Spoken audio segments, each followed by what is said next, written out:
Okay, so the next data type what we are going to see is it is a list. So list, what is the meaning is it is going to store a list of values which is belonging to your different data type.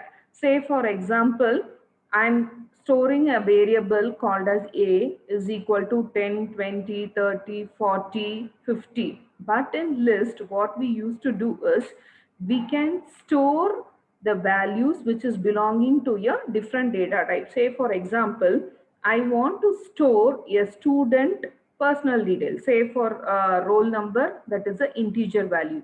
His name, that is a string.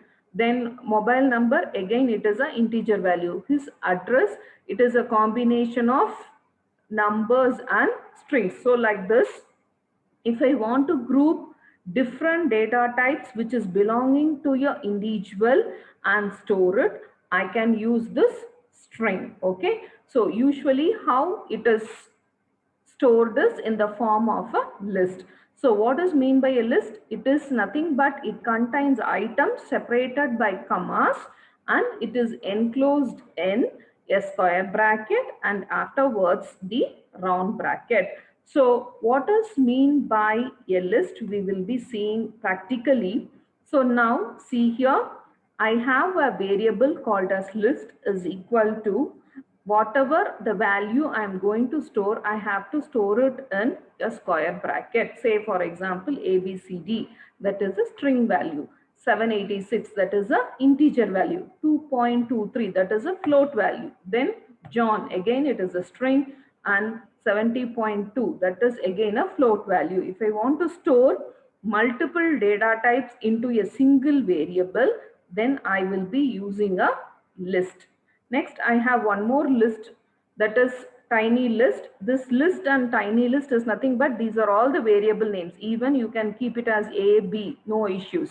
Tiny list is equal to 1, 2, 3, which is an integer value, and John, again it is a string value. So now we will see the outputs. If I give print of list, so it is going to print me the complete list like ABCD, 786, 2.23, John, and 7.2. So now I give print list of 0. So even in list, index matters. This ABCD is holding the index 0, 786 is holding the index 1, 2.23 is holding the index 2. So like this the index goes on. So now if I print list of 0, it is going to print me the first element, that is A, B, C, D. So here also range slice. So print list 1 is to 3. So it is going to print the second value till the third value. Next one, print list colon 2 colon. So what is the meaning? It is going to print from the second position till the last position. Next one, print tiny list multiplied by 2. So what is the meaning? It is going to print the values what is available in tiny list twice. Say 1, 2, 3, 1, 2, 3. John, John. So whatever values are there, it is going to print as it is. Next one, print list plus tiny list. So what is this plus? It is a concatenation operator. So it is going to add the tiny list items to the list items. So you will get ABCD 786, 2.23, John 70.2, 123, and again John. So this is how the list data types works. In short, what is mean by list? List is used to store different data types together in a common variable. Okay. So how will you store this list is you should enclose it in a square bracket. So like strings, you have almost all the operators related to list also. So now coming to the next data type, which is tuples.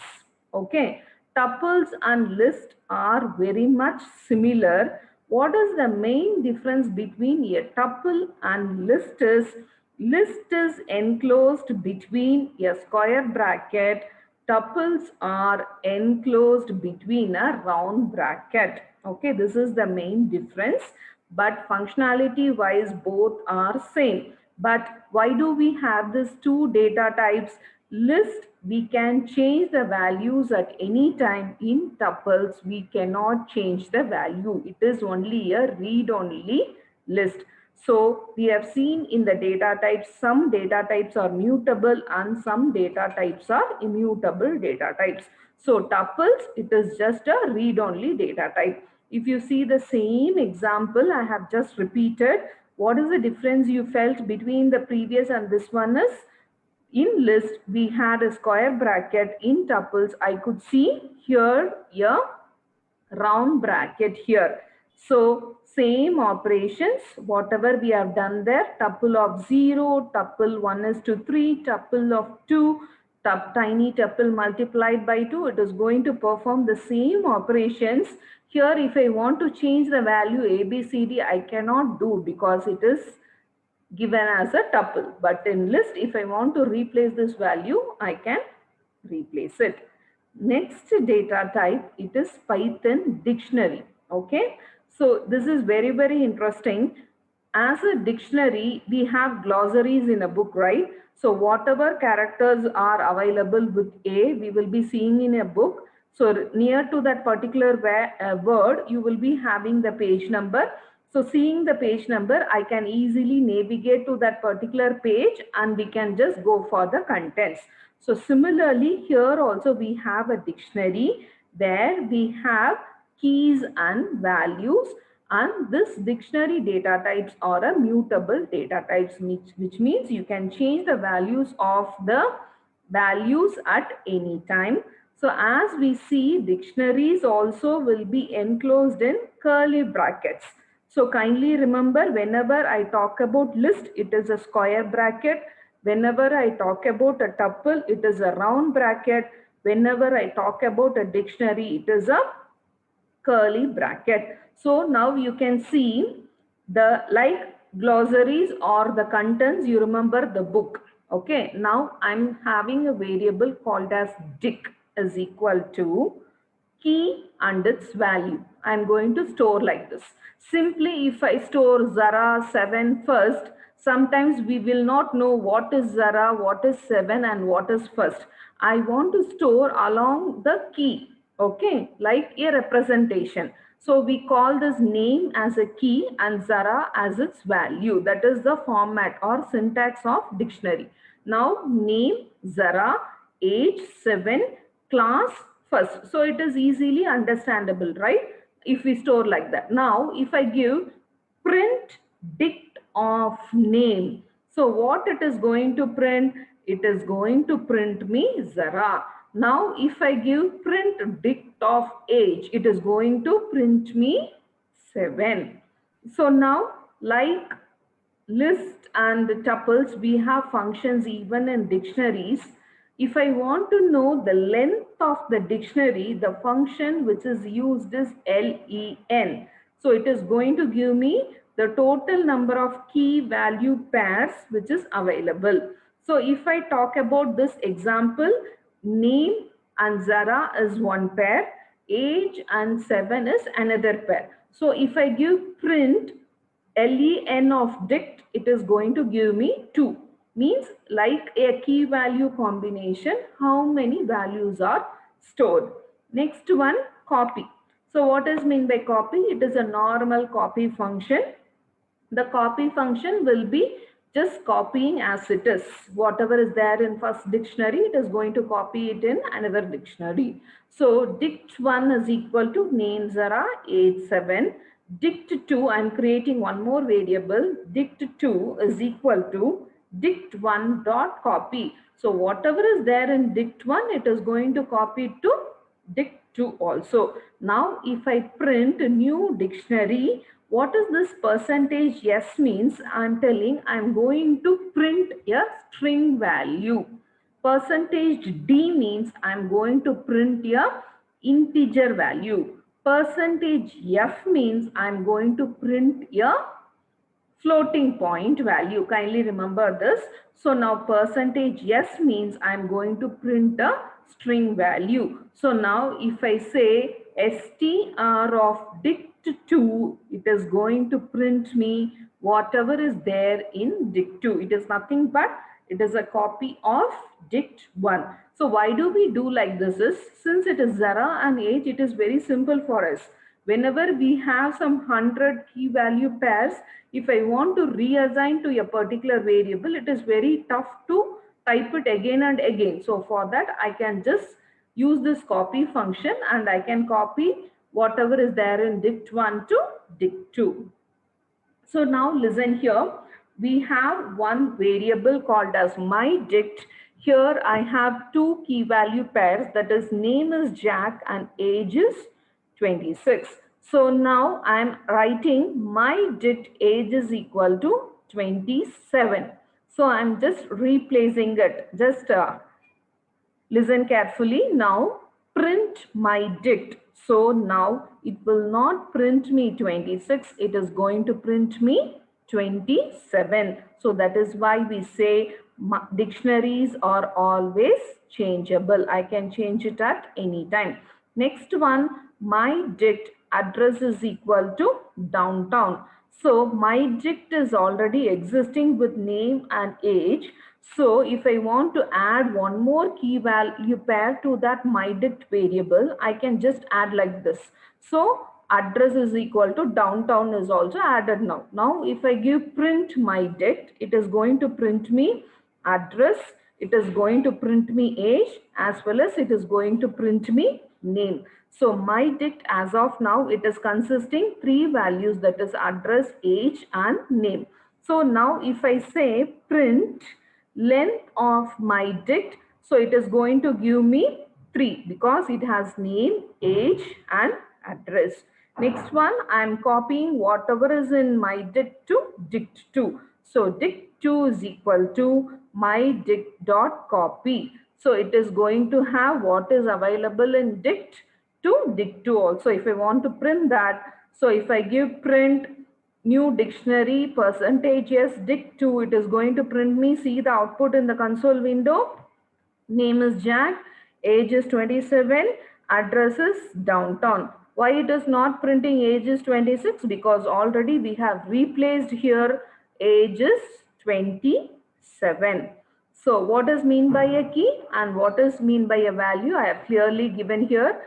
A key is nothing but a method which returns a list of available keys in the dictionary. So now if I want to print dict.keys, it is going to print what are all the keys available. If I give dict.values, it is going to print me what are all the values available.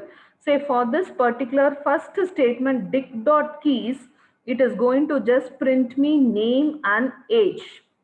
Here dict.values, it is going to print me Jack and 26. Next data type is nothing but a set. Set.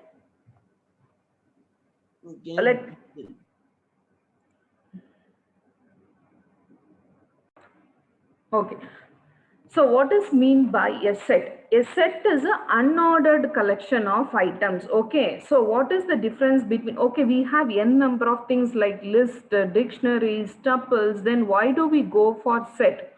Set, what is the difference is, it is not going to allow us the duplicate values, and moreover it is a immutable data types. Say for example here and all, if I say here I can write name is equal to Jack, again name is equal to Jack, age is 26, age is 27. I can repeat the values. It will not mind in dictionary, but in set it is not going to allow me the duplicate values. Say for example, I have declared here my set is equal to 1, 2 and 3. So if I'm repeating 3 again, it is going to throw me an error because set is not allowing me to store the duplicate values in a list. Okay, and print of my set, if I gave, it is going to print me 1, 2 and 3. Next one, as I told here, what we can do is, I'll tell you how to declare a set. So now see this example, my set is equal to 1, 2, 3, print of my set. Again, it is going to print me 1, 2 and 3. Now, if you have this mixer data type, see like 1, 2, 3, 4, 3, 2, irrespective of it, if I give print of my set, it is going to print me only 1, 2, 3, and 4 because it is not going to repeat the values. Now, if I say my set dot add of 2, this add function will add this number to the existing set. Okay. Now, if I give my set dot update of 2, 3, and 4. So, what is the meaning is this update function will add the items only when it is not existing in the set. This add function just add to the set whether it is existing or not, but this update function will check for the existence of that particular number, then only it goes for updating. So that is the difference between an add and update. Both is going to add into the set, but what is the difference? Update checks and adds, and will not check, it just adds that particular number. So now, how to remove an element from the set? There are two ways of removing. One is remove and the other one is discard. So what is the difference between remove and discard is, so while using discard, if the item does not exist in the set, it remains unchanged. Means it is not going to give you anything. Say for example, I am giving my set dot discard of 4. 4 is not available in my set. So it is not going to tell me anything. It just gives me the result. But if I use remove, my set dot remove of 4, if 4 is not there, it will throw an error so that we can know that there is an error in that particular set. Means that particular number is not there in the set. So that is the difference between discard and remove. Discard, even though the number is not available, it is not going to throw an error message. It just prints the output as it is. Remove, it prints the error so that we will come to know there is an error. So similarly here, add and update, both the functions are used to add one extra item to the set, but add will not check for duplication, update will check for duplication, and if it is repeated, it is not going to add. So we have 6 data types. Let me just come here.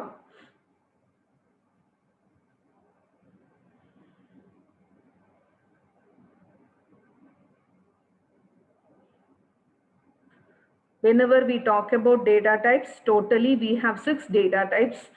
The whole data types are categorized into two things, mutable and immutable. Immutable means where we will be changing, and mutable means where we cannot change. So numbers, strings and tuples are called as immutable data types, and mutable data types are list, dictionary and sets.